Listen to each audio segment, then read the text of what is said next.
지금 이 영상을 보시는 여러분들이 만약 이 계좌를 가입을 아직 안 하셨다면은 네. 지금 당장이라도 하시기를 강력하게 권해드리겠습니다. 이것은 가입을 한다고 해서 손해볼 것이 전혀 없어요. 우선 이 IS 계좌라는 것이 어떤 계좌라면은 이 개인 종합 자산 관리 계좌라고 해서 절세를 통해서 그 재산 형성을 돕는 것을 목적으로 제도화한 상품입니다. 네. ISA 계좌는 크게 이 세 가지 종류가 있는데요. 일임형과 신탁형, 중개형이 있어요. 그런데 이제 보통 이제 중개형을 가장 많이 가입을 하세요. 네. IS 계좌의 이제 장점이라 하면 당연히 이제 절세 혜택인데, 이 절세 혜택이 어떻게 되냐면은 이자를 받는다든지 네. 배당을 받을 때는 이 세금을 떼고 받잖아요. 네. 이 세금을 이제 15.4% 지방소득세까지 포함해서 이 세금을 제외하고 받게 되는데, 이 ISA 계좌를 통해서 이자나 배당 소득이 발생하게 된다면은 200만 원까지는 일단은 비과세가 됩니다. 네, 200만 원까지는 비과세가 되고, 네. 좀 소득이 적으신 분들, 네. 특히 이제 총 급여액이 5천만 원 미만이신 분들은 이 200만 원에서 400만 원까지, 400만 원까지 이자 배당 소득에 대해서 세금이 과세되지 않습니다. 비과세로. 그렇죠. 그래서 이 부분은 이건 무조건 유리한 거잖아요. 무조건이죠. 그래서 200만 원만 우리가 비과세를 받는다 해도 15.4%면 일단 30만 원 이상은 무조건 이득을 보실 수 있다. 그럼요. 이것이 일단 첫 번째 네. 장점이고, 네. 또 이제 두 번째 장점은 이것도 굉장히 커요. 또 장점이 왜냐면은 있나요? 아무래도 이자율이나 이런 게 높다 보니까 목돈을 은행에 이제 맡기시는 분들 많거든요. 그러다 보면 이제 이자를 많이 받게 되잖아요. 네. 이 이자나 배당 소득이 연간 2천만 원을 초과하게 되면은 네. 이 이자 배당 소득이 여러분의 근로소득이나 사업소득과 합산이 돼서 더 많은 세금을 내셔야 합니다. 그래요? 그렇죠. 이것을 이제 금융소득 종합과세라고 하는데요. 네. 쉽게 말해서 이거예요. 그냥 이제 이자 배당 소득 많이 받았으면은 네. 2천만 원 이상 받으면은 이제 돈이 많은 거니까 네. 세금을 좀 더 내라. 이런 의미입니다. 금융소득 종합과세가 있는데, 네네. 그렇죠. 그럼 네. 이 부분을 우리가 좀 세액공제를 좀 받을 수가 있는 건가요? 네, 이 부분을 이제 ISA 계좌를 통한다면은 종합과세를 피하실 수가 있습니다. ISA 계좌에서 이제 발생하는 모든 이자나 배당 소득은 네. 금융소득 종합과세 대상에서 제외가 됩니다. 이게 1억이든 10억이든 이자 배당 소득이 발생해도 금융소득 종합과세가 되지 않고 그냥 이제 분리과세로 끝나는 거예요. 왜 전 이걸 이제 알았을까요? 그러니까 심지어 네. 우리가 이자 배당 소득은 원청징수 되는 세율이 네. 15.4%거든요. 그런데 이 ISA 계좌에서 이제 분리과세 되는 세율은 9.9%입니다. 심지어 이 세율 자체도 낮아요. 그렇기 때문에 이 ISA 계좌를 안 하실 이유가 없는 거죠. 무조건 해야겠네요. 그렇죠. 이거는 200만 원, 400만 원 비과세 받을 수 있다고 했잖아요. 사실 이것은 굉장히 일부분이고 오히려 이 분리과세 되는 네. 부분, 이 부분이 굉장히 큰 혜택인 이 거죠. 분리과세라는 게 뭔가 또 전문 용어 같은 느낌이 들어가지고 세무사님, 네네. 분리과세에 대해서도 한 번만 정의를 설명해 주시죠. 네. 이 분리과세라는 것은 말 그대로 여러분의 다른 소득과 분리돼서 과세를 한다는 뜻입니다. 그러니까 여러분들의 소득이 얼마가 있던 간에 네. 그냥 이제 이 ISA 계좌에서 발생하는 이자 배당 소득은 그냥 9.9% 세율로 네. 과세하고 끝이시란 말이죠. 이게 사실 만약에 IS 계좌가 아닌 다른 계좌로 내가 주식 거래를 했다든가 그렇죠. 그렇게 될 경우에는 그 금액에서 또 한 번 금융소득 종합과세가 일어날 수밖에 없는데. 그렇죠. 만약에 이제 ISA 계좌가 아니고 네. 그냥 일반 계좌로 이제 이자 배당 소득을 많이 받게 됐어요. 네. 예를 들어 한 3천만 원을 받게 됐다. 그러면은 15.4%로 원래 이제 세금이 이제 과세가 되고 끝나는 건데, 이게 이제 종합과세가 되다 보면 예를 들어서 내가 연봉이 한 2억이에요. 네. 그럼 이 연봉 2억에 대해서는 거의 세율이 한 38% 나오거든요. 그러면은 아까 내가 15.4%로 낸 이자 배당 소득을 네. 한 번 더 세금을 내야 된다는 겁니다. 그 구간에 들어왔기 때문에 한 번 또 그렇죠. 과세가 된다. 38% 세율로 내야 된다는 거죠. 그래서 굉장히 많은 세금을 내야 되는 거예요. 네. 그래서 이 금융소득 종합과세가 상당히 무서운데, 네. 이 ISA 계좌를 활용한다면은 이 금융소득 종합과세를 완벽하게 이제 피할 수 있다. 굉장한 절세 효과가 있습니다. 그러면 이 ISA 계좌는 처음 만들어봐서 그러는데요, 세무사님. 네. 일반 은행에 가서 만들면 되는 걸까요? 그렇죠. 은행이나 증권사를 통해서 가입을 하면 되고, 또 이제 마지막으로 또 한 가지 더 있어요. 펀드는 이제 우리가 이익을 볼 수도 있지만 손실이 날 수도 있잖아요. 그쵸. 펀드를 이제 잘못 가입해서 500만 원 손실이 났어요. 그리고 이자는 100만 원을 받았어요. 네. 그러면 우리는 이 이자 소득 100만 원에 대해서 세금을 내야 된다는 거죠. 아, 비록 나는 그 펀드에서 500만 원 손실이 나서 네. 내 최종 손익은 400만 원 손실이지만은 네. 나는 이 100만 원에 대해서 세금을 내야 된다는 겁니다. 아, 하지만 이 ISA 계좌를 활용한다면은 네. 펀드에서의 500만 원 손실과 네. 예, 그 이자 소득 100만 원이 상계 처리돼서 그러면 내가 지금 마이너스 400만 원이잖아요. 그렇죠. 그렇기 때문에 내 이자 소득에 대해서는 세금이 한 푼도 과세되지 않습니다. 와, 펀드 상품을 운용하시는 분들한테도 이건 무조건 해야 되는 거예요. 그렇죠. 만에 하나 이제 손실이 발생한다면은 네. 이 이자 소득에 대한 세금을 안 낼 수 있으니까요. 이래서 사실 IS가 지금 주식, 펀드, 네. 심지어 이제 뭐 예적금, 뭐 본인의 네. 월급이나 어떤 근로소득도 모두 다 입금해 놓으시는 분들까지도 활용하시면 득이 그렇죠. 될 수밖에 없네요. 득이 될 수 있죠. 아, 물론 이제 이런 장점도 있는 반면에 네. 단점도 있어요. 아, 단점이 예, 있네요. 뭐 치명적이진 않습니다. 일단 이제 첫 번째 단점이 그 의무적으로 3년 이상은 그 유지를 해야 돼요. 아, 예, 그래서 우리가 3년 이내에 네. 이 계좌를 해지를 한다면은 그동안 받으신 그 세금 혜택을 다 토해내셔야 된다. 그렇구나. 예, 그래서 3년 이상은 우리가 이 가입을 유지해야 됩니다. 아, 예, 그렇기 때문에 지금 당장 내가 목돈이 없더라도 네. 미리 가입하시는 게 좋은 거예요. 무조건. 그러네요. 그렇죠. 만들어 놓기만 하면 일단. 그렇죠. 만들어 놓기만 하면 좋은 거고, 그 다음 두 번째로 금액 제한이 있습니다. 예, 사실은 그 뭐 몇십억씩 이 ISA 계좌를 활용할 수 있는 건 아니고, 네. 1억이 한도예요. 1억 한도. 예, 1억이 한도고, 1년 납부액이 2천만 원. 2천만 예, 원. 매년 2천만 원씩 그 5년 동안 하면은 총 1억. 1억이죠. 예, 1억 이상은 이제 불입할 수가 없습니다. 음. 예, 그런데 예를 들어서 내가 뭐 지금 가입을 하고 당장에 돈이 없어서 네. 불입을 안 했다가 3년 차가 되는 해에 이제 목돈이 생겼다. 네. 이때는 1년, 2년 차에 불입 안 했잖아요. 네. 이 2천만 원씩 2월이 되기 때문에 이때는 6천만 원을 한 번에 불입을 할 수 있는 거죠. 당장 만들어 놔야 되는 거예요. 그렇죠. 그래서 지금 당장 돈이 없으시더라도 예, 여유 금액이 없으시더라도 미리 만들어 놓으셔야 나중에 한 번에 이제 목돈이 생길 때 많은 돈을 입금하실 수도 있고 또 이제 3년이 금방 또 지나가게 되잖아요. 그렇게 네, 되면. 네. 예, 그러면 이제 조금만 목돈을 좀 묵혀 놓고 바로 해지를 하셔도 예, 세제 혜택을 다 받으실 수 있는 거죠. 야, 세제 혜택이 정말 구석구석에 숨어 있었네요. 네, 뭔가 저는 그렇습니다. 세무사님께 다 자문 구해가지고 뭔가 세금에 대한 전문적인 지식이 있어야만 이걸 뭔가 알 수 있지 않을까라고 막연하게 생각했는데 네. 정말 내 주변에 우리가 활용할 수 있는 절세 꿀팁들이 꽤 많다라는 생각이 들어요. 네, 맞습니다. 그래서 이 ISA 계좌 지금 모르셨던 분들은 예, 모두 다 예, 가입하셨으면 좋겠습니다. 좋습니다.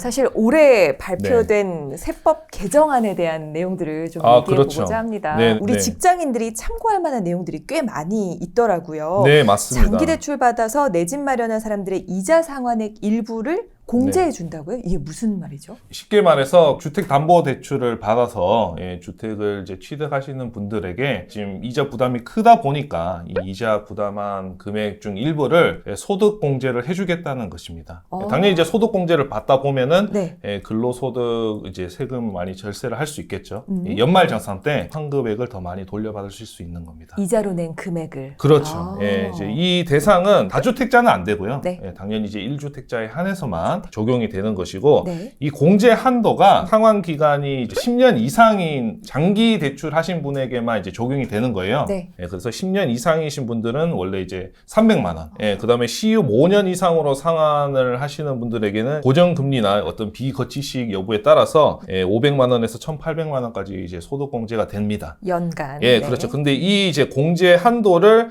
600만 원에서 이제 2천만 원으로 이제 확대를 한 것이죠.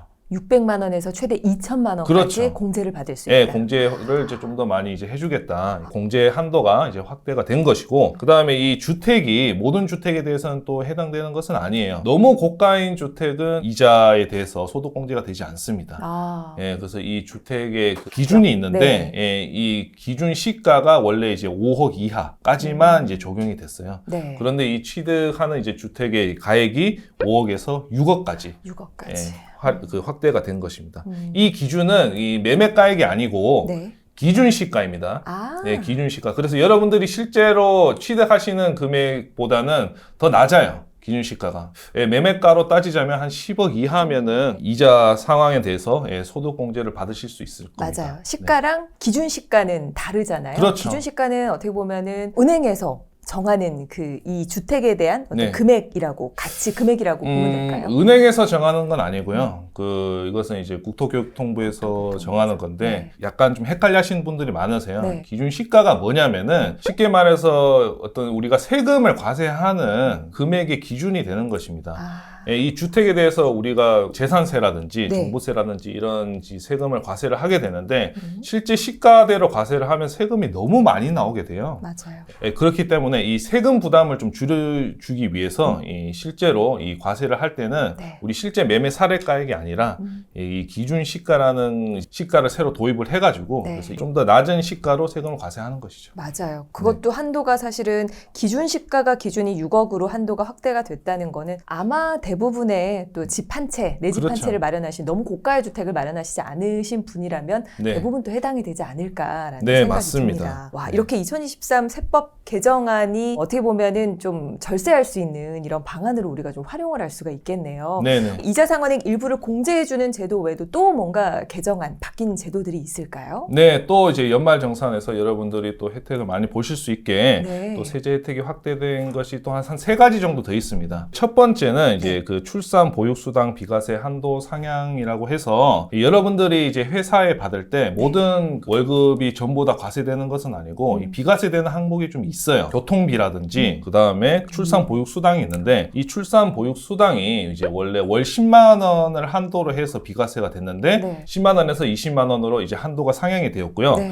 그다음 이제 두 번째는 이제 산후조리원에 대한 네. 그 의료비 세액공제가 좀 확대가 되었습니다. 어떻게 근데 사실 이거는 저는 좀 마음에 안 드는데요. 네. 이제 기존에는 총급여 7천만 원 이하인 이 분들에 한해서 산후조리원에 지급한 비용을 네. 한도 200만 원. 한도 200만 원. 내에서 이제 세액공제를 해주겠다. 이 세액공제율은 15%고요. 네. 근데 이제 이것을 그 총급여 7천만 원 이하인 이 소득 요건을 없애고 네. 소득이 얼마이든 간에 산후조리원에 지급하는 비용은 의료비 세액공제를 해주겠다 이렇게 바뀐 거예요. 근데 물론 이제 여기에 아직까지도 한도는 200만 원으로 정해져 있습니다. 그래서 내가 그 산후조리원에 예를 들어 뭐 500만 원을 지출했다. 네. 그럼 500만 원 다 세액공제 받는 게 아니라 200만 원에 대해서 15%로 세액공제 되는 거죠. 사실 이거는 좀 마음에 안 들어요, 저는. 그러네요. 해주려면은 한도도 없애야죠. 네. 저출산에 대한 지금 문제가 많잖아요. 제가 봤을 때는 아직도 정신을 못 차리셨어요. 산후조리원 200만 원 가지고는 네. 택도 없습니다. 그렇죠. 네. 이거 한도 200만 원 없애야 돼요. 제가 봤을 때. 그건 좀 아쉬운 부분. 좀 아쉽습니다. 개인적으로. 또 이제 마지막으로 이 주택 청약 종합저축 소득공제도 조금 상향이 됐습니다. 네. 기존에는 이제 이제 불이백 240만 원을 한도로 해서 40%가 이제 소득공제가 됐거든요. 네. 그 계산하자면은 이제 96만 원 정도를 소득공제 받으실 수 있었어요. 네. 그런데 이것이 240만 원에서 300만 원으로 확대가 됐습니다. 그러면 이 내가 불입한 금액의 이 연 300만 원 한도로 40% 공제되니까 기존의 96만 원에서 120만 원으로 소득 공제가 확대됐다. 뭐 이건 사실 그렇게 크진 않죠. 네. 그래서 제가 방금 말씀드린 이런 그 연말 정산에 대한 세액 공제 확대는 내년부터 적용되는 것은 아니에요. 네. 이것도 착각하실 수도 있는데 내년부터 적용되는 것이 아니라 이제 25년도에 25년도 초에 연말정산 하실 때 이제 적용이 되는 그런 내용이라고 보시면 됩니다. 지금 당장이 아니네요. 그렇죠? 그렇죠. 23년 지금 당장 적용이 앞으로 24년에 당장 되는 건 아니고 25년 초부터 그렇죠. 적용이 될 수 맞습니다. 있다. 네. 이번에는 결혼할 때 집을 좀 어떻게 해야 되나 고민이신 분들 많이 계실 것 같아요. 특히 이제 신혼 부부분들 집을 사려고 할 때도 그렇고 근데 전세 자금 마련할 때도 그렇고 굉장히 또 자금이 부족한 경우가 많거든요. 네. 여기도 도움이 될 수 있는 뭔가 방안이 있을까요? 그렇죠. 그래서 보통 이제 결혼하시는 분들이 전세 자금이나 내 집 마련 자금을 부족하니까 네. 아무래도 이제 부모님 도움을 받으시는 수밖에 없겠죠. 네. 그래서 이렇게 이제 부모님 도움을 받을 때 이 혼인을 하게 되면은 이 증여공제 금액을 확대를 해주겠다 그런 내용입니다. 네. 사실 이번 세법 개정안의 가장 중요한 내용이라고 볼 수 있는데요. 기본적으로 우리가 이제 부모님에게 증여를 받을 때는 네. 5천만 원까지는 이제 비과세가 돼요. 그렇죠. 네, 5천만 원을 초과하는 부분부터 이제 증여세가 나오게 되는데 만약에 이제 결혼을 하게 되면은 결혼을 한 사람에 한해서 이 5천만 원에 1억을 추가로 더 징여공제를 받게 해주겠다. 네. 그런 의미입니다. 취지 자체는 당연히 이제 혼인을 장려하는 그렇죠. 예, 그런 제도인 거죠. 네. 조금 더 구체적으로 말씀을 드리자면은 이 적용 대상이 어떻게 되냐면은 혼인 신고일이 기준이에요. 예, 혼인 신고일을 기준으로 해서 과거 2년, 혼인 신고일 이후 2년, 이 총 4년의 기간 내에 네. 부모님에게 징여받는 금액을 추가로 1억을 더 징여공제를 해주겠다. 예, 이런 내용이고요. 이 적용 시기가 또 중요합니다. 네. 지금 당장 징여받으면은 이 징여공제 혜택을 받을 수 없어요. 왜냐하면 세법 개정 아니기 때문에 소급으로 적용되진 않아요. 네. 24년 이후부터 징여받는 분부터 징여공제가 이렇게 확대돼서 적용받을 수 있습니다. 이거 굉장히 중요한 포인트네요. 예, 그래서 네. 많은 분들이 물어봐요. 그러면 저는 지금 올해 지금 결혼을 해서 네. 지금 당장 지금 내 집 마련 그 자금 부족해서 부모님한테 돈을 징여받아야 되는데, 그럼 저는 어떻게 이거 저기 1억 추가로 징여공제 못 받나요? 이런 분들 많으시거든요. 네. 그래서 제가 이 한 가지 꿀팁을 알려드리자면은 네. 부모님한테 일단은 징여를 받지 말고 빌리시는 거예요. 부모에게 대출을 받는 거네요. 어떻게 보면. 그렇죠. 네. 일단은 부모님한테 네. 돈을 징여받지 말고 빌리시고 24년 이후에 이 빌린 돈을 채무 면제받는 거예요. 미리 어떻게 보면은 빌리고 나서 그렇죠. 후 그 제도가 적용이 되는 시점에 그렇죠. 갚는. 24년 이후에 채무를 면제를 해주는 거죠. 이 채무를 면제를 하게 되면은 네. 이 징여 시기가 네. 돈을 받은 날이 아니고 채무 면제를 받은 날이에요. 그렇기 때문에 내가 지금 당장 부모님에게 1억을 받아도 그 24년 이후에 채무 면제를 받게 되면 나는 이 그 혼인증여재산 공제 혜택을 받을 수 있는 겁니다. 그러면 돈을 빌릴 때요. 네. 뭐 부모와 함께 이제 차용증 네. 뭐 이런 것들을 다 서류적인 준비도 다 해야 되는 걸까요? 당연하죠. 그 국세청에서는 기본적으로 부모 자식 간의 이 금전 대차 거래는 네. 증여로 추정을 합니다. 이것을 이제 증여가 아니라 진짜 차용으로 인정을 받으려면 여러 가지 뭐 차용증을 쓴다든지 여러 가지 이제 방안들을 준비를 하셔야 되는데 이 부분은 뒤에 있다가 제가 좀 더 자세히 말씀드릴게요. 네, 알겠습니다. 그럼 이렇게 어떻게 보면은 자금이 부족한 네네. 우리 신혼부부들도 네. 어떻게 보면 23년부터도 네네. 활용할 수 있는 그런 꿀팁도 안내를 해주셨어요. 그렇죠. 네. 예. 지금 당장 결혼해서 어차피 난 지금 전세자금이 지금 당장 필요한데 네. 그렇잖아요. 그걸 3개월 후에 집행할 수는 없는 거니까. 그러니까요. 예. 미리 부모와 함께 이제 차용증을 써서 네. 이후에 채무 면제를 24년 이후죠. 네네. 채무 면제를 받는 방안까지도 그렇죠. 네. 안내를 해주셨습니다. 그 많은 분들이 이번 세법 개정안에 아마 이 내용이 담길 거라고 기대를 했는데 빠진 내용이 있어요. 그 내용이 뭐냐면은 분양권 양도세율 인하거든요. 네. 올해 초에 이제 그 정부에서 분양권 양도세율을 인하를 하겠다고 네. 공식적으로 발표를 했습니다. 네. 그런데 이제 이번 세법 개정안에는 이 내용이 빠져 있어요. 지금 현재 이제 분양권 양도세율 같은 경우는 70%에서 60% 사이거든요. 네. 1년 이상 보유를 해도 이제 60%라는 고율의 세율이 있다 보니까 이 분양권 매매를 하기 좀 어려움이 있죠. 네. 그래서 이제 정부에서 이것을 그냥 기본 세율로 확 인하를 해주겠다. 이렇게 이제 발표를 했었는데 이번 세법 개정안에 빠졌습니다. 또 있어요. 취득세도 네. 2주택자까지는 이제 그 취득세 중과를 하지 않고 3주택자 이상부터는 또 이제 취득세율을 기존 취득세율에서 절반으로 인하를 해주겠다고 이렇게 또 올해 초에 발표를 했는데 네. 이것 또한 세법 개정안에서 빠졌습니다. 그래서 많은 분들이 이 부분을 좀 아쉬워하세요. 그리고 왜 분명히 정부에서 올해 초에 이렇게 그 세율을 인하하겠다고 분명히 공식적으로 발표까지 했는데 네. 이것은 그냥 발표를 한 게 아니고 보도자료를 냈어요, 실제로. 보도자료까지 내면서 발표를 했는데 네. 왜 이 세법 개정안에 빠졌냐? 그 이유가 뭐냐면은 보도자료를 발표할 당시에는 그때가 이제 22년 말 23년 초였거든요. 네. 그때 거의 이제 부동산 시장이 가장 이제 최저점이었잖아요. 네. 예, 그래서 그 당시 부동산 상황에서는 이 세율 인하 정책이 맞았던 거예요. 예, 그래서 이렇게 발표를 했는데 네. 근데 이제 이 부동산 시장이 또 급격하게 또 회복을 했잖아요, 지금 현재. 변화를 또 보이고 있죠. 예, 다시 또 이렇게 회복을 또 빠르게 하다 보니까 이 정부에서 명분이 사라진 겁니다. 당시에는 맞았는데 지금은 좀 그렇죠. 애매하다 이렇게 된 거네요. 예, 왜냐하면 입장이. 지금 여기서 이 세율 인하를 해버리면 네. 다시 이제 그 부동산 시장에 과열될 수 있다 이렇게 판단한 거죠. 그 당시에는 조금 부양 혹은 안정화를 위해서 네. 이런 세법 개정안이 필요하다라고 생각해서 그렇죠. 투표를 했었던 건데 네.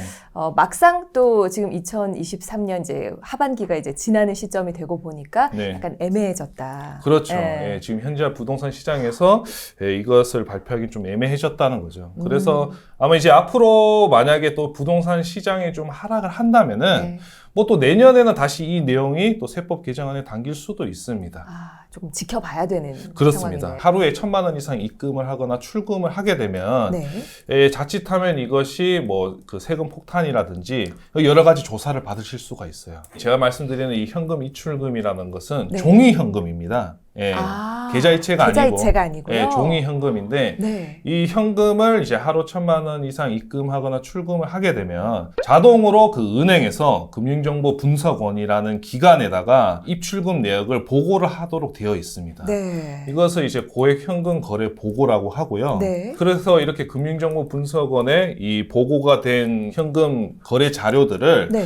국세청이나 여러 이제 국가기관에서 활용을 할 수 있습니다. 아니 근데 이렇게까지 네. 그 거래 보고를 받아서 조사를 한다는 건 실제로 뭔가 또 악용하는 사람들도 있었기 때문에 그렇죠. 그런 거잖아요. 맞습니다. 예, 아무래도 이 현금이라는 것이 꼬리표가 없잖아요. 그렇죠. 그래서 뭐 영화 같은데 보면은 그 사과 박스에 이렇게 현금 꽉 채워서 꽉 이렇게 채워요. 검은 자금을 이렇게 전달하고 네. 하지 않습니까? 네. 이것을 계좌이체로 안 하고 이렇게 불편함을 감수하면서 하는 이유가 이 추적이 불가능하기 때문이죠. 그래서 아무래도 이 현금이라는 것 자체가 추적이 불가능하다 보니 네. 불법적으로 악용이 될 가능성이 높고 네. 그래서 그 일정 금액 이상의 현금을 입금하거나 출금을 하게 되면 네. 자동으로 국가기관에 보고가 되는 것이죠. 아. 현금 입출금은 사실 어느 분들이 조심하셔야 되냐면은 이 사업자분들이 조심하셔야 돼요. 왜냐하면은 이 사업하시는 분들이 네. 현금 매출이 있으시잖아요. 그렇죠. 아무래도 이 현금 매출은 이 국세청 전산에 안 잡히니까 네. 그 현금 매출 신고를 누락할 가능성이 있단 말이죠. 네.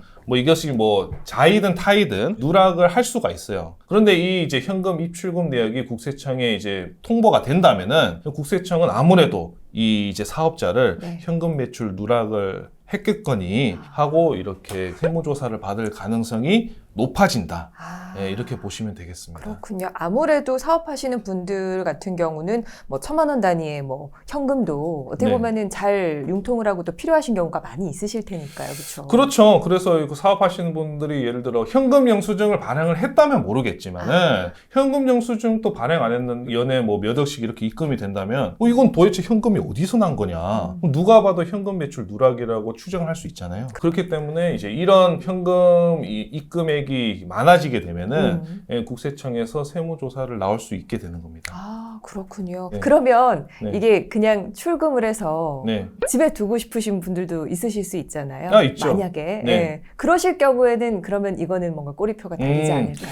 이게 이제 아까 제가 말씀드렸다시피 입금 같은 경우에는 매출 누락이라든지 이런 이제 세금적인 부분에서 문제가 될 수 있고 반대로 출금은 사실 출금 같은 경우는 세금하고 그렇게 연관은 없어요. 말씀하셨다시피 요즘 은행이 막 불안해요. 막 부도 날 것 같고 네. 그래서 나는 은행을 못 믿겠다. 그래서 내가 예금하고 있는 모든 돈을 다 은행에서 한 번에 인출을 해서 금고에 보관하고 싶을 수 있잖아요. 그렇죠. 이거 내 자유죠. 네. 이거 뭐 죄가 아니지 않습니까? 그런데 이것도 문제가 될 수 있습니다. 그 요즘에 그 워낙 이 보이스 피싱이 많다 보니까 이 보이스 피싱 방지 때문에 올해부터 이 현금 출금도 그 절차가 굉장히 강화가 됐어요. 그래서 기존에는 이제 500만 원 이상 현금을 출금하게 되면은 간단하게 은행에서 문진표를 작성을 하면 됐는데 네. 이제는 그 하루 1,000만 원 이상 출금을 하게 된다면은 일단은 은행 관리자분과 네. 면담을 해야 됩니다. 출금을 위해서 면담까지 해야 되나요? 도대체 무슨 사유로 출금을 하는 것인지 상세하게 면담을 이제 통해서 이 출금 사유를 명확하게 밝혀야 돼요. 만약에 아니 뭐 이거 내 돈인데 내가 내 맘대로 출금하는데 뭐 사유가 뭐 필요하나 나는 그런 사유 없다 네. 이렇게 하게 되면 어떻게 되는지 아세요? 그 은행원이 경찰에 신고를 해야 됩니다. 내가 내 돈을 출금하고 싶다는 건데 그렇게 얘기를 하면 경찰한테 신고를 하신다고요? 그래서 경찰서 가셔야 돼요. 이게 농담이 아니고 네. 절차가 웃지 그렇습니다. 못할. 아니 뭐 물론 잘못해서 경찰서 네네. 가는 건 아닌데 그런 건 아닌데 아니지만 이 보이스 피싱으로 의심이 된다. 아. 그래서 보이스 피싱 혹시 사기가 아닐까? 경찰에서는 이 시민들을 보호하기 위해서 확인을 받고 나서야 이제 조정이 그렇죠. 이루어질 수 있겠네요. 그렇죠. 예, 그래서 500만 원 이상일 경우에는. 그렇죠. 그래서 뭐 자칫하다가는 경찰서 갈 수도 있다. 와, 예. 이건 상상도 못했습니다. 네. 내 돈이고 거래는 자유롭게 할 수 있을 거라고 생각했는데 네. 입금은 당연히 조심하셔야 되고요. 네. 출금에 있어서도 네. 500만 원 이상일 경우에는 보이스피싱 방지에 따라서 그렇죠. 어떻게 보면은 조사까지도 또 받을 수가 있으니까 우리가 네. 좀 조심해야 하는 부분일 것 같습니다. 그런데 또 이런 분도 있어요. 아까 제가 이제 이 기준이 하루 1,000만 원이라고 말씀드렸잖아요. 그러면 하루 1,000만 원 이하기만 하면 되겠거나, 그래서 하루 1,000만 원이 아니라 예를 들어 뭐 990만 원씩 그렇죠. 현금을 뭐 입금을 하시는 거예요. 네. 예를 들어서. 네. 그러면 이것은 문제가 없냐? 아닙니다. 당연히 이 하루 990만 원씩 예를 들어 100일을 입금한다고 생각해 보세요. 그러면 이제 거의 10억의 돈을 현금을 입금하게 되는 것인데 이것을 이제 국가에서 가만히 지켜보고 있지는 않겠죠. 네. 그래서 이것을 우리는 이제 의심거래 보고라고 합니다. 이 의심거래 보고는 은행에서 자체적으로 판단을 하게 돼요. 그래서 하루 1,000만 원 이하 미만이지만은 이 뭐 예를 들어 한 달이라든지 뭐 3개월 기준으로 이 현금 입금액이나 인출액이 너무 많다. 그럼 자체적으로 판단해서 이 현금 입출금 내역을 또 이제 금융정보분석원에 보고를 하게 됩니다. 총 금액이 커지고 빈번하게 입금이나 출금이나 이런 게 일어나게 될 경우에는 네. 은행에서 이제 판단을 해버리는 거기 때문에 그렇죠. 문제가 될 수 있다. 그러면 좀 궁금한 부분이요. 네. 이렇게 세세한 부분, 우리 일상에서 빈번하게 일어나는 부분에서마저도 조심해야 될 게 있다면 네. 사실 가족 간의 뭐 계좌이체라든가 그렇죠. 거래가 제일 많이 일어나잖아요. 네. 뭐 개인이 아니라 부모 아니면 배우자 뭐 이렇게 계좌이체하는 거에서도 또 조심해야 될 게 있을까요? 굉장히 많죠. 이 가족 간 계좌이체는 국세청에서 증여로 추정을 합니다. 우리가 가족 간의 계좌이체를 할 때는 네. 여러 가지 원인들이 많아요. 그렇죠. 물론 뭐 증여를 받는 걸 수도 있지만은 뭐 예를 들어 생활비 정산이라든지 네. 뭐 그런 게 많잖아요. 용돈도 드릴 수 있는 거고. 그렇죠. 네. 심지어 이제 그런 경우가 있어요. 실제 사례로 근로자인 분들이 이런 경우 굉장히 많으세요. 신용카드 소득공제 아시죠? 네. 신용카드를 많이 사용해야 소득공제 금액이 많아지잖아요. 네. 그래서 이 신용카드를 부모님도 이제 사용을 이제 하시게 하는 거예요. 생활비까지 소리에서. 일단은 이제 내 신용카드로 결제를 한다. 그렇게 하면은 나는 이제 신용카드 소득공제를 더 많이 받을 수 있으니까. 그렇죠. 그렇게 한 다음에 당연히 이제 부모님한테 카드비를 받아야겠죠. 네. 그래서 카드비를 계좌이체 받았습니다. 받았는데 이제 계좌이체 받은 거는 증여가 아니잖아요. 그렇죠. 그런데 국세청에서 일단은 이 계좌이체 내역을 증여로 추정을 하는 거예요. 그래서 이 추정이라는 말은 일단 국세청은 이 계좌이체 내역을 증여로 볼 테니까 납세자가 증여가 아니라는 사실을 입증을 해라는 거죠. 증빙은 스스로 해야 되는 거예요. 그렇죠. 그래서 만약 여기서 입증을 제대로 하지 못한다면은 네. 실제로 증여가 아니지만 증여세가 과세될 수 있습니다. 그러면 세무사님 이게 금액이 어느 정도 선에서부터 뭔가 네. 보고가 들어가는 걸까요? 아니요, 아니면- 뭐 이거는 현금 입출금하고 다르게 네. 계좌이체는 보고 대상이 없어요. 자동 보고되는 그런 대상이 아닙니다. 네. 그래서 하루에 뭐 몇 억을 계좌이체 하시던 간에 뭐 자동으로 국세청에 보고되고 그런 시스템은 없어요. 그런 시스템은 없는데 네. 보통 이 가족 간 계좌이체가 언제 문제가 되냐? 상속세에서 문제가 됩니다. 이 상속세는 이제 부모님이 이제 물려주신 재산 이외에도 네. 부모님이 과거 10년간 부모님에게 증여받은 재산도 상속 재산에 포함이 됩니다. 그래서 증여받은 10년간의 이제 재산을 우리가 파악을 해야 되기 때문에 국세청에서 이 상속세 세무조사를 할 때 네. 돌아가신 부모님의 계좌이체 내역을 상속일로부터 10년간의 계좌이체 내역을 모두 조사를 합니다. 그래서 이 과정 중에서 이제 만약에 이제 부모님한테 계좌이체 받은 내역이 있다. 네. 그럼 일단 증여로 보는 거예요. 입금이 됐으니까. 그렇죠. 네, 입금이 네. 됐으니까. 그래서 이것을 증여가 아닌 사실을 입증을 해라는 거죠. 그러면 그때 가서야 10년 전에 카드 결제했던 그 내역들을 다 그러면 그렇죠. 내가 다 그걸 스스로 해서 증빙을 해야 그렇죠. 되는 건가요? 그럼 물론 이제 이게 만약에 뭐 1, 2년 전이다. 그럼 뭐 사실은 뭐 그렇게 증빙하기가 어렵진 않을 수도 있는데 네. 이거 8, 9년 전이라면 이 입증 어떻게 하실래요? 와, 이거 굉장히 복잡해지는데요. 네, 이거 무슨 사유로 돈 받은 건지 본인도 기억 못해요. 8, 9년 전 일이면. 아니, 사실 이게 뭐 용돈이라든가 뭐 생활비 지원이라든가 이런 소소한 것까지도 사실 이렇게 증여세로 해당이 네. 될 수가 있을지는 상상도 못했어요. 아, 이제 물론 이제 네. 모든 계좌이체 내역이 또 이제 증여로 보는 건 아니에요. 아, 그래요? 예, 일단은 이제 우리가 이 증여세라는 것은 네. 내가 이제 세금을 다 내고 나서 남는 돈으로 뭐 부모님이든 자녀든 뭐 이렇게 주고받고 하는 거잖아요. 그러니까 한 번 세금이 과세된 돈이거든요. 네. 근데 여기서 또 뭐 부모님이나 자녀나 뭐 생활비, 교육비 명목으로 돈을 줄 때마다 뭐 또 이게 세금이 과세된다면 이게 뭐 어떻게 살겠습니까? 그렇죠. 예, 그래서 모든 계좌이체 내역을 다 이제 또 증여를 보는 건 아니고 예, 생활비나 뭐 용돈, 교육비 이런 거는 또 이제 이런 명목은 또 증여세가 과세되진 않습니다. 예, 근데 이제 중요한 건 이거예요. 그럼 이제 모든 뭐 생활비나 뭐 용돈, 교육비 명목이면 다 증여세가 과세되지 않냐? 네. 그건 당연히 아니겠죠. 그렇죠. 그래서 요건이 있어요. 어떤 요건? 일단은 첫 번째로 이 받는 사람이 소득이 없어요. 예를 들어서 이런 분들 많단 말이에요. 자녀들이 맞벌이 부부예요. 네. 둘 다 이제 돈을 벌고 있습니다. 네. 근데 이제 부모님 입장에서는 자녀가 그 돈을 좀 빨리 모아서 내 집 마련하시길 원하실 거잖아요. 그렇죠. 그래서 부모님이 이렇게 말씀하시는 거예요. 너희가 모은 돈은 100% 다 저축해라. 아, 대신 생활비는 우리가 다 지원해줄게. 지원해줄게. 네. 그럼 이때는 이 생활비가 증여세가 면제되냐? 그게 아니라는 거죠. 왜냐하면 소득이 있으니까요. 있으니까. 네, 자녀가 충분히 자녀 소득으로 생활비를 낼 수 있음에도 부모님이 생활비를 주셨기 때문에 네. 이때는 이 생활비가 예, 증여세가 과세 대상이 되는 겁니다. 근데 세무사님 정말 이 증여의 기준이 네. 너무 어려운 것 같아요. 네, 굉장히 네. 애매하죠. 네. 그래서 실제로 국세청과 납세자 간에 이런 그 다툼이 굉장히 많습니다. 네, 이것을 뭐 증여로 볼지 아닐지 굉장히 다툼이 많은 거죠. 우리가 일반인들이 좀 조심해야 될 거는 어떻게 보면 지속적인 뭐 부모와 자식 간의 뭐 계좌 이체나 이런 네. 입금 거래가 좀 빈번하게 일어나는 부분들에 대해서는 네. 막연하게 괜찮아 상관없어라고 생각할 게 아닌 거네요. 아, 그렇죠. 예, 일단은 증여로 추정될 수 있으니까 네. 그래서 제가 드리고 싶은 말씀은 아까 우리가 이것이 증여가 아니라는 사실을 입증을 해야 된다고 말씀드렸잖아요. 네. 그래서 이 입증을 하기 위해서 몇 가지 이제 팁을 드리자면은 네. 일단 이제 첫 번째로 그 부모님과 계좌 이체를 할 때 이체 메모를 남기시라는 겁니다. 아, 그 보내는 사람 혹은 받는 사람 여기에 뭐라고 메모 남길 수 있는 그거요? 그렇죠. 그렇죠. 그거 그냥 이름만 항상 했었는데. 그 이름만 하지 마시고 네. 예를 들어 뭐 생활비 정산이면 생활비 정산 이렇게 이체 내역에 메모를 남기시라는 거죠. 그러면 이 자체로도 증여가 아니라는 사실을 입증을 어느 정도는 할 수 있고 네. 이제 여기에 이제 실제로 생활비를 부모님 그 생활비 카드를 결제한 내역을 예, 우리가 입증할 수 있다면 그렇죠. 이것은 이제 증여세에서 제외가 되겠죠. 네. 이렇게 조금 메모를 남겨놓으면 그래도 네. 나중에 막연하게 한 번에 이건 뭐지? 이건 그렇죠. 뭐지? 이렇게 그렇죠. 구분하는데 힘들지 않을 그렇죠. 거니까요. 예, 아, 예. 그렇군요. 그래서 이 메모 남기는 것이 굉장히 중요합니다. 자, 그럼 이렇게 증여에 대해서 좀 얘기를 하고 있는데 아까 일부에서 잠깐 얘기가 나왔던 세법 개정안 중에 혼인 증여 재산 네. 어디 보면은 결혼할 때 그 공제받을 수 있는 부분에 대해서 언급을 해주셨잖아요. 네. 그런데 그게 당장은 해당이 안 되기 때문에 네, 네. 좀 꿀팁으로 차용증을 네, 지금 그렇죠. 써서 추후에 채무 면제를 얘기해 주셨는데 여기에 대해서 조금 자세하게 좀 얘기해 주시면 좋을 것 같아요. 아, 예, 차용증. 알겠습니다. 예.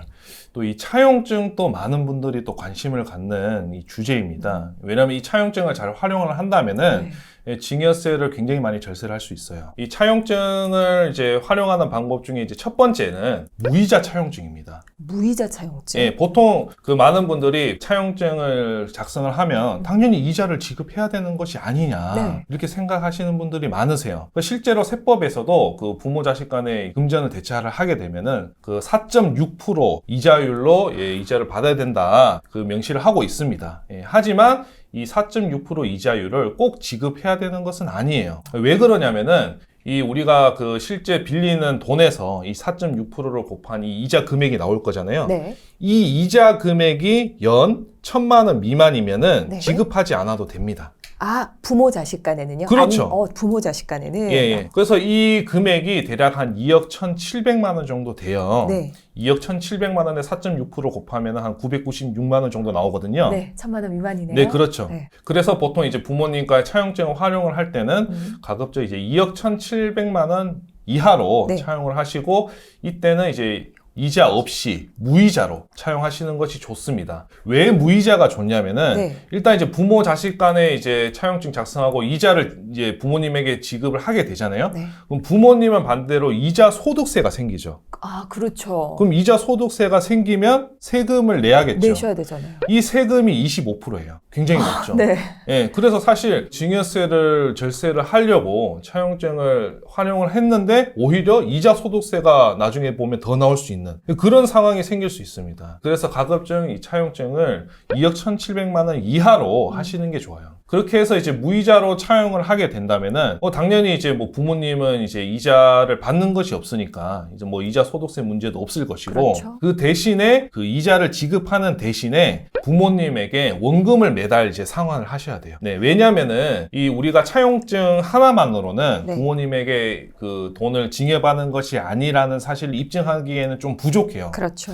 예, 그래서 뭔가 이 그 원리금 상환 내역이 있어야 되거든요. 그래서 보통 이제 여러분들이 차용증을 작성할 때 이자를 지급하시는 겁니다. 네. 예, 하지만은 이 이자 지급을 하지 않아도 원금을 분할해서 상환한다면 이것 또한 이제 원리금 상환 내역으로 볼 수 있기 때문에 그렇죠. 차용으로 인정받으실 수가 있습니다. 이 납부 기한 같은 경우는 네. 자유롭게 설정을 해도 되는 건가요? 아니면 어떤 기한이 뭔가 가이드가 정해져 있나요? 뭐 가이드가 법적으로 정해진 건 아닌데요. 네. 그런데 그 최근에 그 50년 그 만기 그 네. 뭐 담보대출 이런 상품도 있잖아요. 네네. 예, 부모 자식 간에는 사실 뭐 내가 부모님한테 50년 동안 빌린다. 사실 이건 인정 안 해주겠죠. 아, 네. 그런 이제 상식적인 범위 안에서 그렇죠. 좀 납부 기한을 네. 설정을 해야 되는 거예요. 그래서 제가 여러분에게 권해드리고 싶은 기간은 10년입니다. 10년. 네, 최대 10년을 기간으로 해서 하시는 것이 좋습니다. 2억 이게 또- 1,700 이하로. 그렇죠. 네. 이게 왜 또 좋냐면은 우리가 이 차용증을 활용을 할 때는 이 우리 징여공제 금액 그 있잖아요. 네. 5천만 원. 이것을 활용하고 남는 금액을 차용을 한다는 거죠. 네. 그런데 이 징여공제는 10년마다 한 번씩 받을 수 있습니다. 10년에 한 번이요? 그렇죠. 그렇다 보니까 우리가 차용 기간을 10년으로 하게 되면은 이 만기 시에 네. 이 징여공제를 한 번 더 받으실 수가 있어요. 그러네요. 그래서 예를 들어서 여러분이 2억 1,700만 원을 차용하고 매월 한 뭐 100만 원씩 네. 상환을 한다. 네. 그럼 한 1억 얼마가 남잖아요. 1억 정도를 이제 10년 뒤 만기 시에 일시 상환을 해야 되는데 네. 이때 이제 징여공제되는 금액 빼고 그 상환을 하면 된다는 거죠. 아, 예, 한마디로 이 징여공제 금액을 한 번 더 활용을 할 수 있기 때문에 네. 예, 10년 내로 하시는 것이 좋습니다. 이렇게 또 속속들이 꿀팁을 네. 알려주시니까 잘 네. 활용하면 될 것 같다라는 생각이 드는데요. 네. 그러면 사실 한 번도 저는 이 차용증을 써본 적이 없거든요, 세무사님. 차용증을 어떻게 써야 되는 건지 여기 세무사님 같은 전문가분을 모시고 그분이 준비해 주신 대로 그냥 뭐 사인하면 되는 건지 저희가 준비할 건 없는지 이런 것들이 궁금해요. 아, 예. 네. 차용증 작성 자체는 그렇게 어렵지 않습니다. 아. 일단 인터넷에 검색만 해보셔도 차용증 양식이라고 네이버에 검색을 하셔도 차용증 양식은 쉽게 이제 다운받으실 수 있어요. 네. 예, 대한 그 법률공단에서 그 양식을 제공하는 게 있거든요. 네. 예, 아마 그 양식으로 활용을 하시면 또 좋을 것 같고, 네. 예, 그 다음에 차용증을 이제 작성하는 방법은 아까 말씀드렸다시피 차용 기간은 최대 10년. 10년. 예, 너무 이제 차용 기간이 좀 길게 되면은 안 갚을 가능성이 있다고 보기 때문에 네. 예, 차용으로 인정받기 어렵고 또 너무 또 짧게 또 잡으면은 또 이제 상환하기 버거울 수도 있으니까 맞아요. 한 10년 정도가 좀 적당하다고 보고요. 그다음에 이제 두 번째로 이 차용 금액도 중요합니다. 네. 예를 들어서 내가 연 소득이 3천만 원이에요. 그런데 부모님한테 한 10억 차용한대요. 아. 그러면 이거 과연 국세청이 인정해 줄까요? 아니요. 좀 인정받기 어렵겠죠. 네. 왜냐면은 본인 소득으로 이 10억을 상환할 가능성이 좀 적다고 보기 때문에 그래서 이 차용 금액도 좀 어느 정도 적정선으로 좀 설정을 하셔야 되는데요. 네. 보통 이제 저는 고객들한테 권해드리기를 그 본인 소득의 5배 내외 정도. 그 정도면은 좀 문제없이 적당한 금액이다. 예, 이렇게 말씀을 드립니다. 연소득의 한 5배 정도? 그렇죠. 금액 예, 그 정도로만. 정도로 이제 하시게 되면 좋고 그 다음에 이 차용증을 다 작성을 하시잖아요. 또 이제 많은 분들 물어보시는 게 그럼 이거를 또 공증까지 또 받아야 되냐? 네, 그것도 궁금했어요. 또 그렇게 또 여쭤보세요. 근데 이 공증이 또 비용이 또 만만치 않아요. 한 몇십만 원 정도 발생하거든요. 네. 그래서 이 금액도 좀 아깝기 때문에 저는 이제 가급적 우체국 내용 증명 활용하시라고 권해드립니다. 우체국 내용 증명이요? 예, 우체국 가셔서 네. 이 차용증 작성한 거 들고 가셔서 그냥 내용 증명으로 우편 보내시는 거예요. 굉장히 간단합니다. 아. 비용도 몇천 원밖에 안 들고 네. 뭐 집 근처에 우체국 가셔서 네. 그냥 내용 증명 보내시면 되니까 이 내용 증명하고 공증하고 효력이 같아요. 같아요. 이 효력이 어떤 효력이 있냐면은 실제 내가 이 차용증이 나중에 무슨 세무조사라든지 그럴 때 이제 부랴부랴 작성을 한 것이 아니라 네. 실제로 그 당시에 작성한 문서가 맞다. 진실된 이 문서다라는 거를 좀 입증을 해주는 것이거든요. 네. 그래서 그 우체국 내용 증명을 보내게 되면은 이 차용증에 스티커를 붙여줍니다. 몇 월 며칠. 네. 그래서 이것이 그 당시에 작성된 문서라는 것을 입증을 해주는 거죠. 이런 이 내용 증명을 보내게 되면은 좀 저렴한 금액에 차용증의 이 문서의 신뢰성을 좀 더 높일 수 있습니다. 이것이 별거 아닌데 네. 이 한 끗 차이로 세금이 뭐 몇 천만 원에서 몇 억 이상 차이가 날 수 있습니다. 오, 그럼 꼭 알아둬야겠네요. 예, 네. 그렇죠. 그래서 이 부동산 세금에서 가장 중요한 것은 1세대 1주택이에요. 1세대 1주택자에게 많은 이 세제 혜택이 부여가 되는데요. 네. 그래서 보통 이제 1세대 1주택이신 분들은 이 부동산 세금 걱정을 크게 하실 것이 없어요. 그런데 우리가 이 부동산 세금에서 이 주의하셔야 될 게 뭐냐면은 네. 이 세대랑 주택이 무엇인지 아, 그거부터 알아야 된다는 거죠. 그러네요. 네. 세대랑 주택 비슷한 개념인 것 같지만 완전히 다른 개념이니까 1세대 1주택이라고도 표현을 하시는 거잖아요. 그렇죠. 네. 그래서 이 세대와 주택의 개념을 명확하게 알아야 이 부동산 세금을 좀 그 절세를 하실 수 있습니다. 일단은 이 세대부터 말씀을 드리자면은 네. 이 세대라고 하면 기본적으로 이 주민등록 등본상으로 네. 함께 그 같은 주소로 돼 있는 가족. 그래서 가족이라고 하면은 본인과 그 부모 자식, 왜? 그 다음에 형제 자매, 그 다음 배우자, 그 다음 배우자의 부모님과 형제 자매 또한 가족에 포함이 됩니다. 그래서 이 한 가족을 다 세대라고 하는 거예요. 그래서 이 세대원이 가진 주택수를 전부 다 포함을 해서 계산합니다.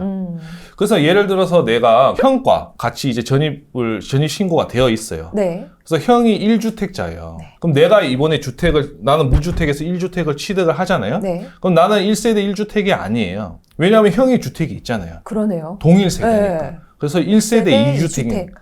아. 그래서 내가 1세대 1주택인 줄 알았지만은 이 형의 주택 때문에 2주택자가 돼서 네. 이 2주택자의 세금이 부과되는 거예요. 아, 네. 그래서 여러분들이 일단은 기본적으로 본인의 이제 세대에 어떤 이 가족 세대원이 구성이 되어 있는지를 아셔야 됩니다. 내가 분리가 돼서 나오지 않으면 독립세대가 되지 않으면은 그렇죠. 어떻게 보면 주택 개수만 더 많아지는 꼴이 되는 거죠. 그렇죠. 세금을 더 많이 내게 되는. 그렇죠. 그렇기 때문에 이 주택을 취득하시기 전에는 반드시 그 가족과 세대 분리를 하시는 것이 중요합니다. 실제로 내 집 마련하시면서 이렇게 세금 폭탄을 맞으신 사례가 있나요? 사례가 있죠. 아. 취득세 폭탄을 맞으시는 분들이 많으세요. 네. 그래서 그 부모님과 함께 거주를 이제 하진 않고 있어요. 실제로는 따로 거주를 하고 있는데 뭐 어떤 사유든 간에 이제 전입 신고만 부모님하고 같이 돼 있는 거예요. 네. 근데 이제 부모님은 다주택자이시고 그런데 이제 그 본인 자녀는 따로 이제 거주를 하고 있었습니다. 네. 실제로는 세대 분리가 된 거죠. 그렇죠. 하지만 이제 주민등록상으로만 이제 한 세대를 이루고 있었는데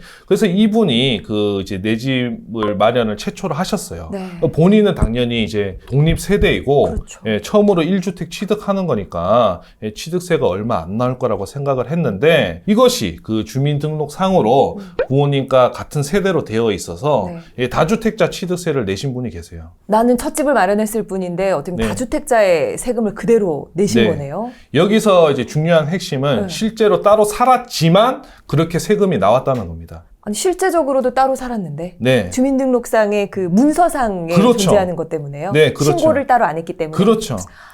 굉장히 중요합니다. 이것은 증명해도 다시 물릴 수가 없어요. 왜 그러냐면은 이 그 취득세는 네. 무조건 이 세대 여부를 주민등록상으로만 그 판단을 합니다. 아, 실제로 어떻게 뭐 따로 거주하던 그런 여부와 상관없이 주민등록상으로 그 가족과 같은 세대를 이루고 있으면은 이 주택수가 모두 다 포함이 돼서 본인이 취득하는 취득세가 다주택자 취득세가 나올 수 있는 거예요.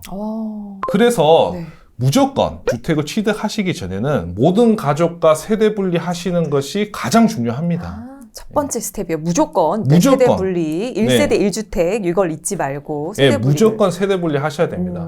설령 함께 사시더라도 네. 그 주택 취득하는 순간만은 잠깐이라도 어디 친구 집이라도 전입신고하세요. 어떻게든 분리를 해야 예. 돼요. 주민등록상으로만 판단을 하기 때문에 네. 그렇습니다. 아, 이렇게 세대에 대한 개념을 명확하게 짚어주시니까 이해가 잘 되는데, 자, 그렇다면 1세대 1주택에서 주택에 대한 또 개념도 한번 짚어주시면 좋을 것 같아요. 세법에서 이 주택이라는 개념은 공부상으로 따지지 않습니다. 예, 공부상으로 주택이든 아니든 간에 실질적으로 주택으로 사용하면은 주택으로 보고 있습니다. 사람이 거주하고 있으면? 그렇죠. 예, 그것을 이제 주택으로 보기 때문에 네. 가장 많이 문제가 발생하는 것이 오피스텔이에요. 예, 이 오피스텔 같은 경우는 업무용으로도 활용을 할 수 있고 네. 이 주거용으로도 사용을 할 수 있잖아요. 그 두 가지 모두 이제 사용이 가능하기 때문에 네. 그래서 이제 본인이 갖고 있는 이 오피스텔이 주택수에 포함되는지 안 되는지 판단을 잘못하면은 이 나중에 이제 다주택자가 돼서 양도세 비과세를 못 받을 수가 있습니다. 그 실제 사례로 또 이런 분들이 굉장히 많으세요. 이거 정말 중요합니다. 제가 드리는 말씀 중에 뭐 이거 하나는 꼭 기억을 해주셨으면 좋겠는데 네. 오피스텔을 보유하신 분들은 꼭 이제 유념하셔야 돼요. 이 오피스텔 한 채 때문에 이 양도세 비과세를 못 받고 네. 수억의 양도세를 내시는 분들이 생각보다 많습니다. 이 오피스텔 한 채를 보유하고 있다가, 아, 이거는 주택이 아니겠지라고 하고 또 하나 아파트를 그렇죠. 마련을 했다가요? 그렇죠. 몇 억의 그렇죠. 양도세를요? 예. 일단 제가 말씀드렸다시피 공부상으로 네. 아니면 이 외형상으로 네. 이 오피스텔을 업무용으로 꾸며놨어요. 예, 예를 들어 임차인한테 그 세금계산서도 발행하고 네. 사업자 등록도 하고 이렇게 했습니다. 이렇게 하면 이제 외형적으로는 그 오피스텔이 업무용 비즈니스용. 오피스텔로 네. 예, 보이기 때문에 당연히 이것은 주택수에 빠질 거다 이렇게 생각을 하실 수 있습니다. 네. 근데 하지만은 요즘에 오피스텔 보면은 어떻죠? 사실 거주하는데 뭐 전혀 네. 불편함이 없죠. 그렇죠. 네. 뭐 옵션으로 냉장고, 뭐 심지어 오븐기나 뭐 맞아요. 이런 것까지 다 들어가 있으니까 그런 오피스텔을 사실 이 외형적으로 업무용으로 꾸며 놓는다고 해도 이 국세청이 과연 이것을 업무용으로 봐주냐 이거죠. 그것은 또 별개의 문제거든요. 이 외형상으로 업무용 오피스텔로 꾸며놔도 실제로 이 세입자가 이것을 주거용으로 사용을 한다면은 그것은 이 오피스텔은 주택수에 포함이 됩니다. 그래서 이제 본인이 가지고 있는 이 오피스텔 한 채 때문에 그 아파트라든지 이런 그 주택을 팔 때 네. 1세대 1주택 비과세로 신고를 했다가 나중에 그 과세가 돼서 가산세까지 포함해서 이때는 세금을 내야 되기 때문에 수억의 양도세를 내야 하는 것이죠. 저도 이렇게 뉴스를 보면서 지나가듯이 본 내용 중에 앞으로 오피스텔은 주택수에서 뭐 제외된다, 뭐 검토하고 있다 이런 내용을 본 것 같은데 전혀 지금은 해당이 안 되는 건가요? 그렇진 않을 거예요.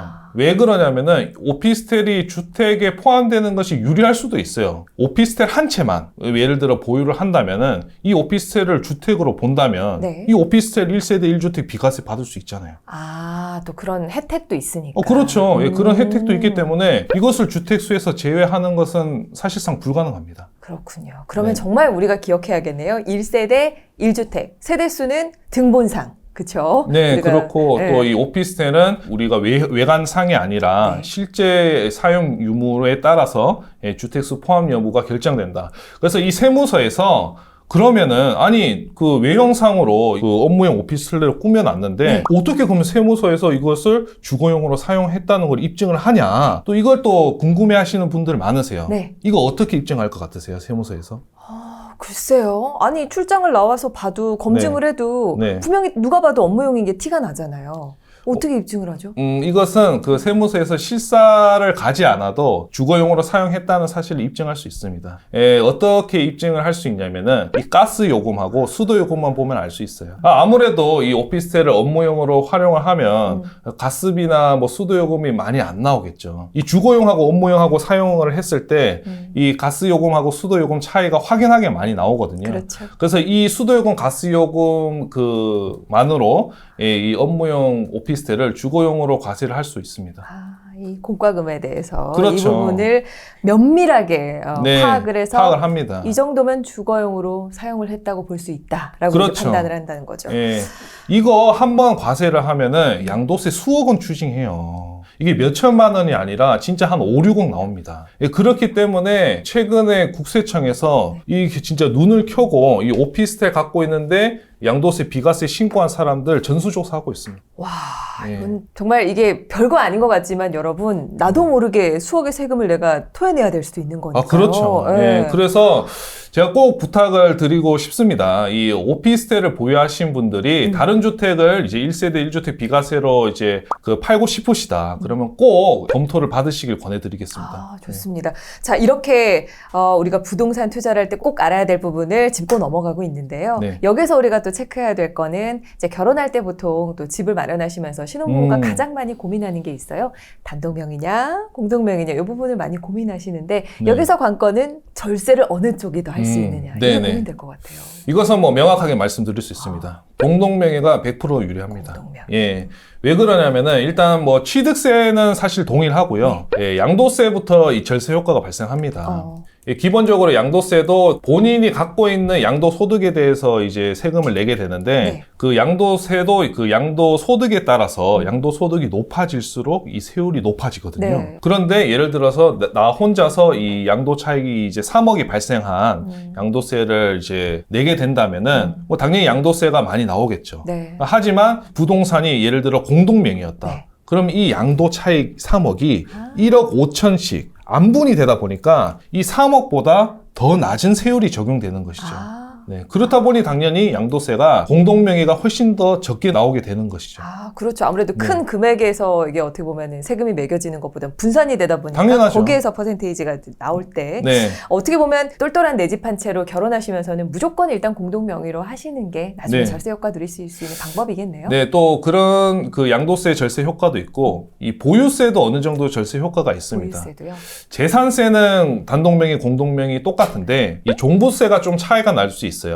종부세 같은 경우는 1세대 1주택은 기본 공제가 12억이거든요. 네. 그런데 이제 이것을 공동명의로 하게 된다. 그러면은 각자 9억씩 기본 공제가 됩니다. 9억씩. 그러면은 18억까지 공제받을 수 있게 되는 거죠. 그러네요. 그래서 18억 그의 주택을 단독 명의로 보유하게 되면 종부세가 나오지만 네. 공동 명의로 보유를 하게 되면 종부세가 안 나오게 되는 것이죠. 그렇죠. 네, 네. 그래서 이 양도세와 종부세에서 공동 명의가 절세 효과가 있습니다. 뭐 물론 이런 절세 효과 이외에도 사실 뭐 부부간의 어떤 사이를 위해서라도 사실 뭐 공동 명의를 하는 것이 좋지 않나 이런 생각이 듭니다. 같이 또 열심히 갚아 나가는 또 거니까. 그렇죠. 대부분. 왜냐하면은 이 우리가 부부는 경제 공동체라고 하잖아요. 맞아요. 네, 사실 그렇기 때문에 그 남편이 혼자 예, 돈을 벌고 네. 예, 아내가 그 가정주부고 이렇게 내조를 하는 상황이더라도 이것은 나 혼자 힘으로 돈을 번 게 아니잖아요. 그렇죠. 당연히 나의 그 높은 소득에는 아내의 내조도 역할을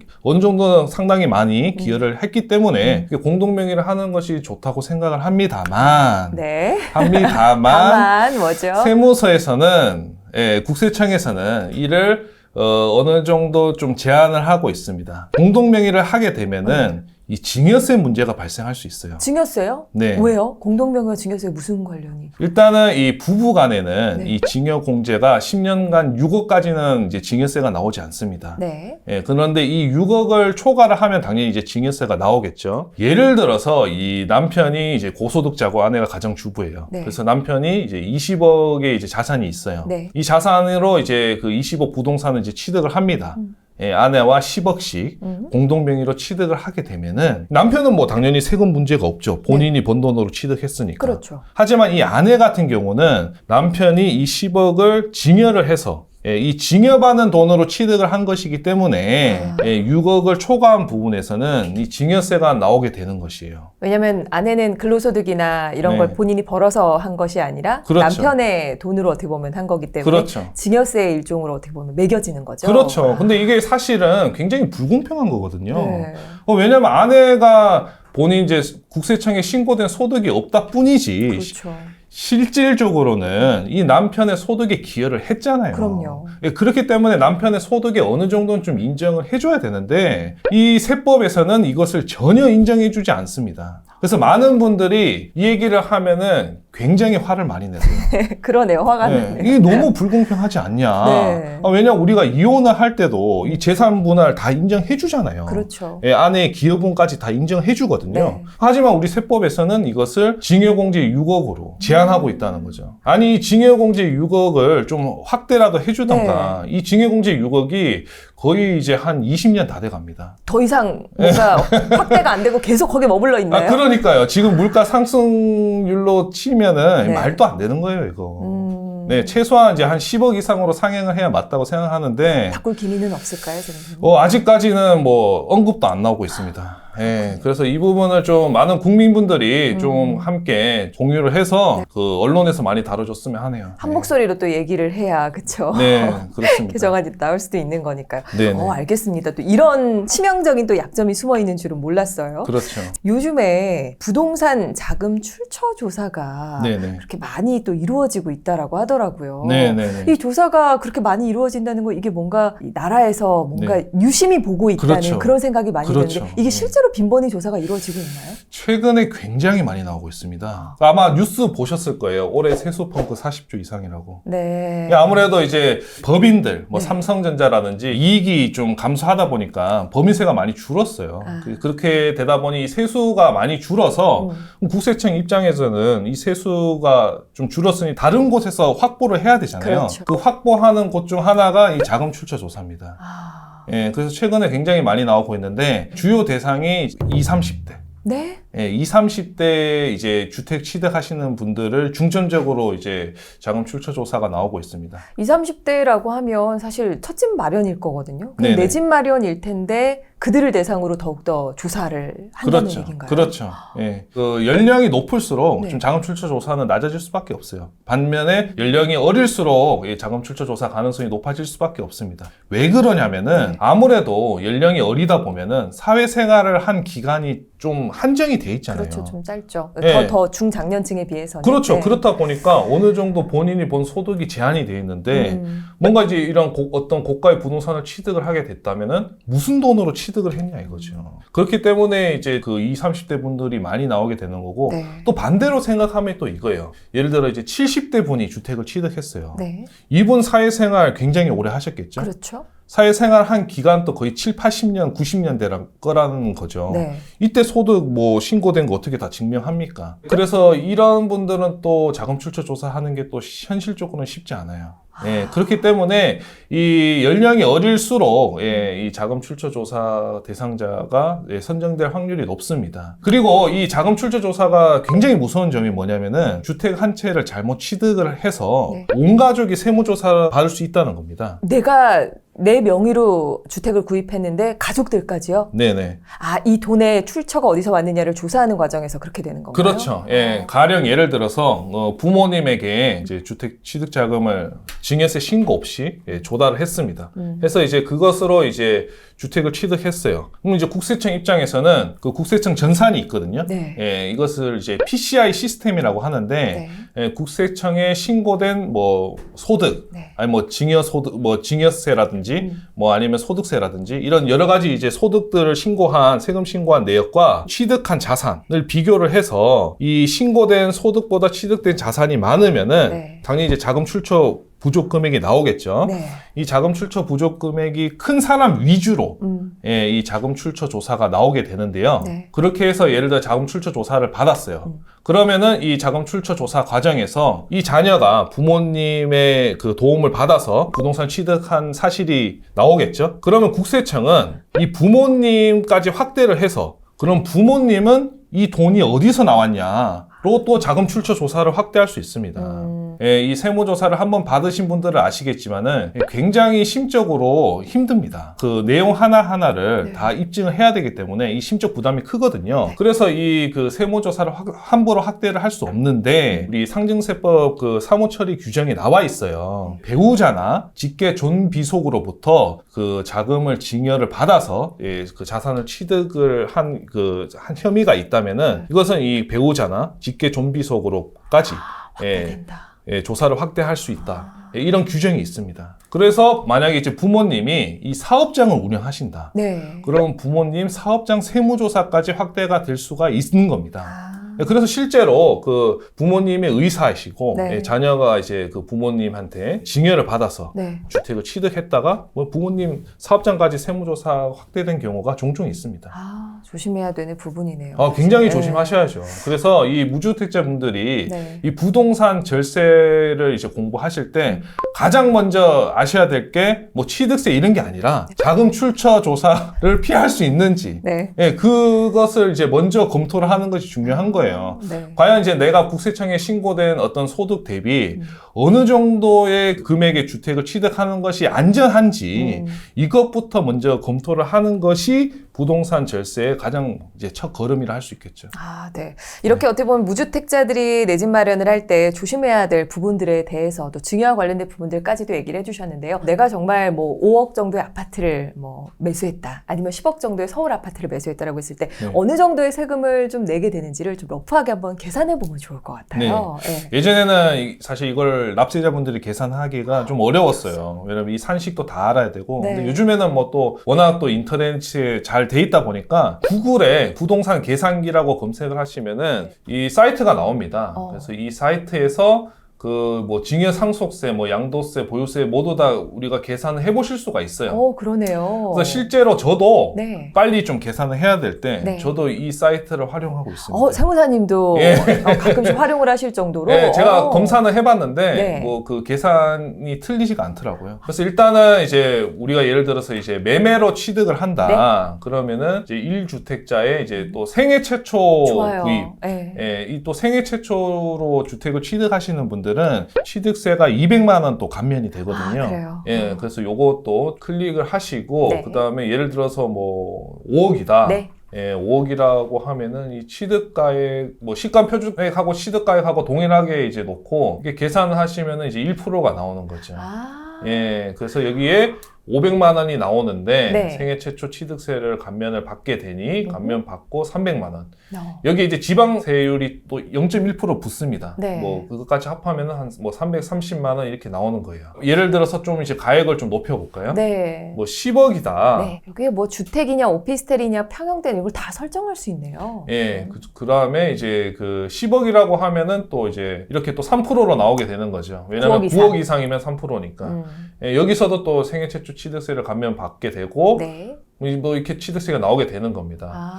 자, 근데 여기서 이제 조심하셔야 될 게, 내가 이제 주거용 오피스텔이다. 근데 주거용 오피스텔도 아까 제가 주택으로 사용하면 주택이라 말씀드렸잖아요. 네. 주택수에 포함이 되고. 네. 근데 또 이게 취득세는 또 아니에요. 아, 그래요? 네, 취득세는 네. 주거용 오피스텔도 이 주택 취득세가 아니라 네. 그냥 일반 건물 취득세로 나오게 됩니다. 예, 그래서 여기 매매를 이제 오피스텔로 하셔야 돼요. 네. 예, 주거용 오피스텔이더라도 네.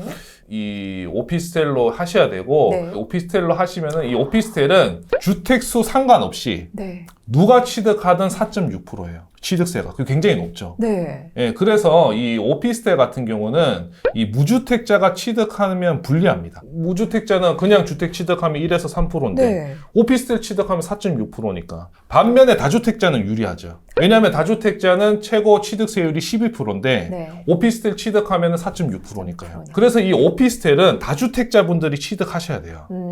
예, 그래서 첫 내 집 마련은 이 오피스텔로 취득하시는 것은 불리하다. 예, 그렇게 말씀드리겠습니다. 아, 이렇게 부동산 계산기로 취득세 계산을 한 번에 해보니까 네네네. 참 좋네요. 네. 그 다음 이제 보유세도 좀 내가 계산해보고 싶다. 네. 이 보유세는 아까 말씀드렸다시피 실제 뭐 시가가 아니라 공시가격 기준입니다. 그렇죠. 예, 이 공시가격은 이제 매년 4월 말에 발표가 되는 것이고요. 네. 이 보유세 같은 경우는 6월 1일 기준으로 보유한 사람이 내는 거예요. 네. 예를 들어서 내가 5월 30일에 팔았어요. 그럼 나는 그 해에 보유세 안 냅니다. 반면에 내가 이제 6월 뭐 2일 날 이 주택을 취득했다. 네. 그럼 나는 이 보유세 다 내야 되는 거예요. 딱 그 6월 1일이라는 그렇죠. 그 기간 그 앞뒤로. 기준으로 이제 보유세가 이제 계산이 되는 거니까 네. 6월 1일 기준으로 내가 보유한 재산의 공시가격을 이제 입력을 하면 되는 거죠. 이 공시가격 같은 경우는 내가 먼저 이제 입력을 한번 해보려면 어디에서 검색을 한 다음에 공시가격을 입력하면 좋을까요?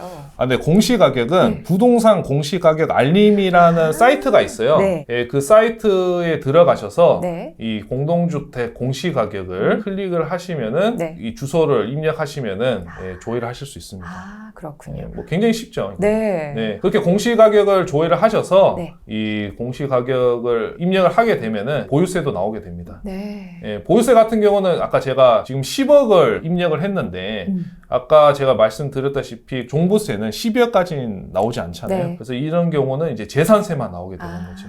예, 재산세가 한 140만 원 이렇게 나오게 되네요. 예. 어. 이 재산세 같은 경우는 뭐 우리가 따로 신고하는 것이 아니라 네. 납부서가 자동으로 고지가 돼요. 예, 사실 뭐 이 재산세는 뭐 절세할 수 있는 방법도 없고 네. 그냥 고지서 나오는 대로 그냥 내시면 내시면 됩니다. 되는 예, 거죠. 뭐 따로 신경 쓰실 필요는 없으시다. 아, 좋습니다. 이렇게 취득세와 보유세 네네. 한 번에 주택 가격이나 공시 가격까지도 한눈에 다 확인을 해서 여러분께서 계산을 해보면 되고 아까 세무사님께서 얘기해 주셨잖아요. 세세하게 또 계산을 해봐도 그렇게 큰 차이가 범위가 벌어지지 않을 정도로 꽤나 정확하게 나온다고 또 그렇죠. 말씀을 해주셨기 때문에 그렇죠. 우리가 또 한번 활용을 해보면 너무 네. 좋을 것 같습니다. 저희가 한번 네 가지를 제가 한번 추려본다면 일단 맨 처음으로는 내가 이제 1세대 1주택이 맞는지, 네. 갖고 있는 부동산이 주택인지 아닌지, 그리고 나의 세대원이 주택을 보유하고 있는지 아닌지, 그거부터 일단 정확하게 판단을 잘 하셔야 되는 거고. 네. 그럼 이제 두 번째는 과연 내가 주택을 취득할 때 내가 취득하는 주택 가액에 비해 내가 국세청에 신고된 소득이 적진 않는지.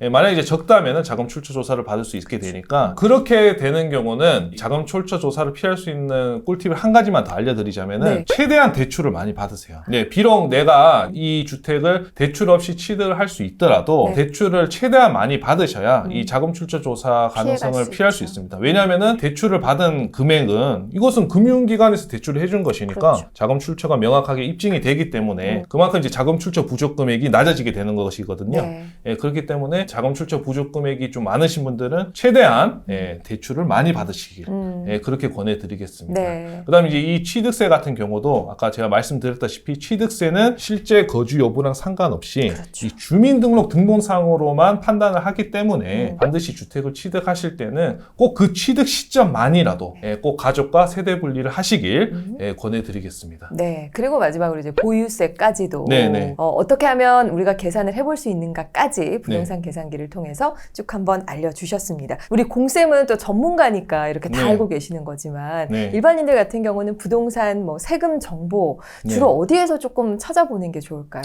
주로 이제 이 책에 다 나와 있긴 합니다. 책에 다 나와 있는 내용들이긴 했어요. 제가 뭐 책 홍보하려고 나온 건 아니지만 네. 뭐 제 책뿐만이 아니라 요즘 최근에 이제 나온 부동산 세금 서적 보면은 네. 굉장히 설명이 잘 나와 있습니다. 그래서 이런 부동산 서적을 한두 권 정도만 좀 이렇게 읽어 보셔도 네. 어떤 이런 부동산 세금에 대한 개념은 네. 좀 확실히 잡으실 수 있을 것 같고 네. 그다음에 아무래도 이 부동산이란 것이 가액이 크잖아요. 그렇죠. 몇 억에서 몇십억. 네. 세금도 그만큼 크기 때문에 아무래도 이 부동산을 좀 큰 가액의 부동산을 취득하실 때는 가급적 이제 본인 혼자서 판단하지 마시고 네. 전문가와 좀 상담을 받으시길 권해드려요. 괜히 이 상담료 아깝다고 그냥 본인이 스스로 판단해서 나는 뭐 지금 몇 주택이 이렇게 되니까 이거 비과세 되겠지. 이렇게 본인 혼자 스스로 잘못 판단을 했다가 이 양도세라든지 비과세 받을 수 있는 세금을 이 몇 억의 세금을 낼 수도 있기 때문에 그럼요. 잠도 못 주무셔요.